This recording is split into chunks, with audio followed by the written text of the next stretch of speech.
വെള്ളൂപ്പാറയിൽ Bharatiya Janata party സംഘടിപ്പിച്ച ward സമ്മേളനം ഉത്സാഹഭരിതമായി നടന്നു. സമ്മേളനം ബി.ജെ.പി. മുൻ സംസ്ഥാന കൗൺസിൽ അംഗം ശ്രീ വിജയ മോഹൻ ഉദ്ഘാടനം ചെയ്തു. ഈ തളിമംഗലം പഞ്ചായത്തിൽ ഇപ്പോൾ നടന്നുവരുന്ന വാർഡ് സമ്മേളനങ്ങളുടെ ഭാഗമായിട്ടാണ് നമ്മളിവിടെ കൂടുന്നത്.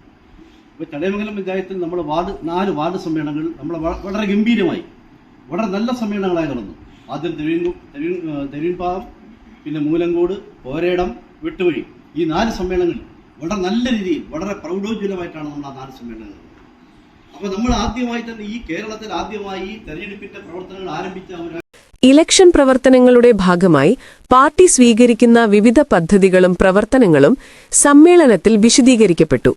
സമ്മേളനത്തിൽ ബി.ജെ.പി. മണ്ഡലം ജനറൽ സെക്രട്ടറി ശ്രീ കുറിയോട് മഞ്ചേഷ് കുമാർ, മണ്ഡലം treasurer M. Harikumar, secretary A V. Jeeth, Karshaka Morcha vice president Suresh Babu Ujjaini, Mahila Morcha ജില്ലാ സെക്രട്ടറി എം.എസ്. സന്ധ്യ, പഞ്ചായത്ത് പ്രഭാരി ശ്രീ രാധാകൃഷ്ണൻ, മണ്ഡലം കമ്മിറ്റി അംഗം Shrimati Ramani Vijayan, panchayat president V S. Unnikrishnan, general secretary Manoj Kuriyode എന്നിവർ സംസാരിച്ചു. അതുപോലെ തന്നെ സമിതി അംഗങ്ങളായ ശ്രീകുമാർ, സന്തോഷ് കുമാർ, ബാലചന്ദ്രൻ പിള്ള, വിജയൻ ആചാരി, രഞ്ജു എന്നിവരും ആശയവിനിമയം നടത്തി. സമ്മേളനത്തിന് രഞ്ജിത്ത് അധ്യക്ഷത വഹിച്ചു. നന്ദി പ്രസംഗം ഉണ്ണിപ്പിള്ള നിർവഹിച്ചു.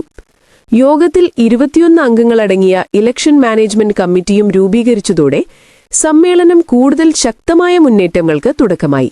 വെള്ളൂപ്പാറയിൽ നടന്ന ഈ യോഗം വരാനിരിക്കുന്ന തെരഞ്ഞെടുപ്പിനോടനുബന്ധിച്ചുള്ള ബി.ജെ.പിയുടെ പ്രവർത്തനങ്ങൾക്ക് പുതു ഊർജം നൽകി. ശ്രീവിഷനിലേക്ക് സ്വാഗതം. ലൈക്ക് ചെയ്യുക, ഷെയർ ചെയ്യുക, സബ്സ്ക്രൈബ് ചെയ്യുക. നിങ്ങളുടെ അഭിപ്രായങ്ങൾ കമന്റിലൂടെ അറിയിക്കുക.